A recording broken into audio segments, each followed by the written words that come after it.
All right, it's Guillermo Mash here for KZFR 90.1 FM, and we're doing this continuing coverage around the country for solutions for homelessness and perceptions of physical media that's played around this. And I've my distinct pleasure to have on the show, calling in, Rex Hohlbein from Seattle, Washington, from Facing Homelessness. So welcome to the show, Rex Hohlbein. Thanks so much for having me. I really appreciate this opportunity.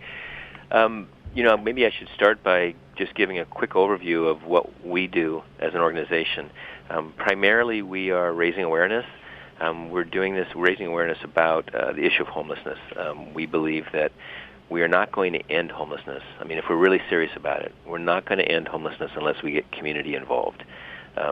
Nonprofits, government, religion, they're all doing really beautiful work, the heavy lifting. But there is a point at which, if the community does not get involved, it's not going to go any further. So our primary push is to show the beauty of each person, to reverse the negative stereotype, so that every person living in a home, every person in our community begins to understand that they need to be part of the answer. And how do we move awareness then to action? What is that? What does that process look like? We do this primarily through a Facebook page called Facing Homelessness. There's a little over 36,000 people following it in 45 countries, and the format is that I take a black and white photo of someone outside and make it as beautiful as I possibly can with whatever talents I have, and tell something beautiful about that person's life. I've been doing that on the Facebook page for about 6 years. One of the really beautiful things that has happened because of it, as kind of a side note, honestly, is about maybe a third of the posts I make are actually making an ask for that person. I need a sleeping bag, or I need a musical instrument. I need to fly home to see my dying father that I haven't seen in 10 years. I left when I was 15, and now I'm 25, or whatever that story is. For 6 years, every single one of those requests has been met by this growing group of 36,000 people. It never ceases to amaze me. Most of the time, those requests are met within the first couple hours, either by PayPal or an email that says, I'll take care of that, and then we follow through on that and actually get to be a part of seeing that met. Yeah, the beauty of humanity. The best way I could describe what I've seen on your site, which is just beautiful artwork and beautiful written word, is I'm calling you right now the Northwest version of I Have a Name. There's a lot of parallels to the work John Linton does. Yeah, definitely.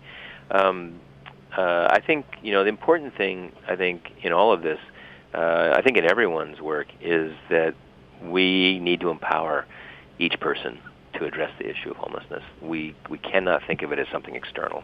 We can't think of it as, something that government's going to fix. And we also can't let ourselves off the hook with regards to believing somehow that person either chose to be homeless or in some way caused their homelessness. Both of those are the furthest from the truth. And you hear often people saying, boy, that could have been me. And while we all have different talents and abilities to not get into homelessness, it doesn't take much to rock that boat. And there's so many people that find themselves homeless that never thought they were going to be. And I also believe, I do remember, I interviewed Gabriella Duncan on this show about a year ago, and she called in from your office, Rex. Yep, she's a wonderful lady. She's amazing. I'm going to do an interview with her that's going to air as well.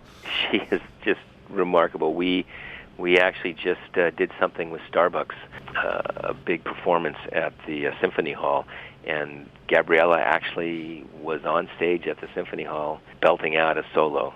She has a beautiful voice among awesome. Many talents. Yeah. She does comedy, too. I mean, we could do a whole show on Gabriella Duncan. You could. I love Gabriella, as many people do.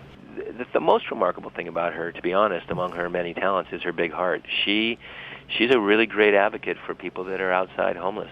She's in housing now, but she has lived out of her van and in various places where she was struggling to survive, and still through all that time, she did such a beautiful job of bringing people along with her. She's a she's a loving person. Amen to that. She pulled me in all the way down here in Chico. So why don't we land a little bit on solutions, Rex? I mean, what would you? I know you talked a lot about My Breadbasket, just getting more people involved and helping to rally some support around this. But what other solutions do you see happening in the Seattle area that we might want to have our listeners here in Chico understand?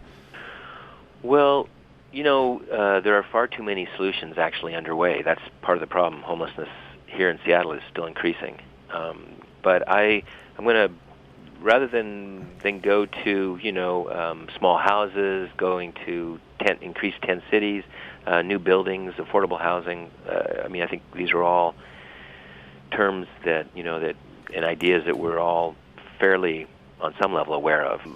The part that I really want to share is going back to the individual and the solution, the quiet, simple little solution that every person can bring to this issue. And one of the things that happens is people feel overwhelmed by this issue. They feel, often, what can I do? I think it's easy to slip into this mindset that if there is a big problem, you need to bring a big solution. And one of the things that we've seen over and over is that it's a numbers thing. There are so many people that are living inside, and that if we all did one little thing collectively, we would change overnight the issue of homelessness. And I'll give you a quick example. One of the things that we're encouraging people to do is to just say hello. We have a Just Say Hello campaign, and I think most people that are aware of the issue of homelessness realize that people that are living on the street feel invisible. They feel completely extricated and outcasted, and when that happens, your self-esteem really drops out of sight. A simple hello, a simple smile can make a world difference for somebody that's trying to get their life in order. We have a saying in our office that says, everyone functions better when they feel loved, right? So pulling yourself up by your bootstraps, that's pretty hard to do when your self-esteem is shattered and you don't feel loved by anybody around you. So that's on one end of the spectrum. You have, hopefully a whole city that's going to be just saying hello to people that are outside, just showing some kindness, a smile, eye contact, sharing a lunch, those very simple things. On the other end of the spectrum, you might have somebody that opens up a basement bedroom for somebody that's outside, right? Pretty involved, pretty heavy, kind of jumping in with both feet type. Well, between those two extremes, just saying hello, just smiling, and actually taking someone into your home, there are 7 billion places to dock as a volunteer, as someone that wants to be engaged in this issue. And the important thing here is to not really get caught up on what you're doing, but more that you're doing something. Because if we are all doing something, then we will cover all the bases. We have more than enough people, more enough talents, passions. One of the things that we ask people, because we get phone calls constantly, people dropping into our office constantly asking to volunteer. They follow the site, they fall in love with people that they're meeting there, and they want to volunteer. And we're not really set up for that. What we ask people to do is to answer two questions. What are you good at, and what are you passionate about? And we encourage people then, with the answer of those two questions, to create a life project where you can go out and make people on the street feel more loved. Someone that is feeling left out, someone that's struggling, to use the answer of those two to make a difference for that person.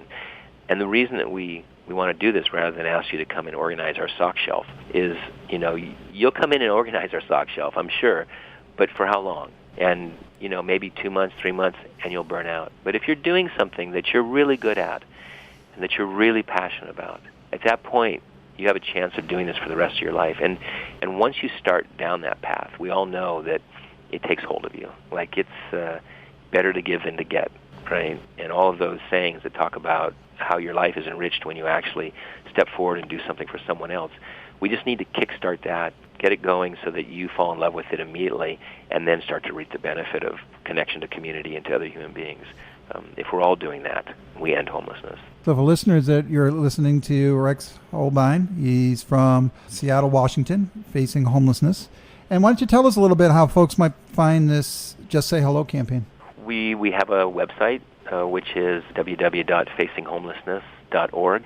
But probably the easiest way to check us out is to go on Facebook and type in Facing Homelessness. We also, I'd love to say this to all your listeners, that we are starting this same photojournal community awareness project in other cities. We have 18 other cities right now that are doing it. In California, I think we have San Francisco, Oakland, Fresno. I'm trying to remember if we have, I think LA is just getting started, and I believe same with Sacramento. We just yesterday got London. We have Boulder, Denver, and a number of cities also in Washington here, as well as, of course, Seattle, where we're at. We're also on Instagram, Facing Homelessness. We'd love to have everyone that's your listener go on to Facebook and Instagram and type in Facing Homelessness and follow us, comment, and consider, if you're listening, if you like what you're seeing, consider contacting us and starting one up in your city. We would eagerly step forward and try to help you with that. One last thing, because we had two things we were going to discuss, Rex, and maybe just give us a little minute or two on what you think of the media coverage at large in the Seattle region on the issue of poverty and homelessness. Well, we too, you mentioned San Francisco having a one-day media coverage. We just finished ours a couple of days ago. This is, you're going to brand me as a broken record here, but I think, I'm going to bring it again back to community. If community demands it, the media, the politicians, everyone else follows. I think everyone across this country could pretty easily say that and I don't want to point my finger at media, but is not doing enough of a job to bring awareness for the level of crisis that it is. One way to talk about it here in Seattle is, there are 4,500 people outside homeless, unsheltered. If we had an earthquake tomorrow and 4,500 people that are currently in houses were suddenly without a home and living under bridges, we would have a completely different response to that crisis. But yet they're still human beings, no different than the people that are currently homeless outside. Their own unfolding life crisis has happened. It may not have been an earthquake, but it was something very important and profound to them, and there they are. They're homeless. And yet we treat it, even though we have actually declared a state of emergency here, a civil state of emergency in our city and county, we don't treat it as an emergency, as a crisis that it is. So I would encourage, of course, media and politicians to ramp that up, and that's only going to happen when community, finds its voice and pushes for it. Yeah, community is everyone. Everyone you see is part of the community because Exactly. They're there and, reach out and do things like what you're doing up in Seattle, Rex. It's been a real joy, and I'll let Gabriella, I'm going to try to reach out to her today. I'll let her know I talked with you. Yep, tell her I love her.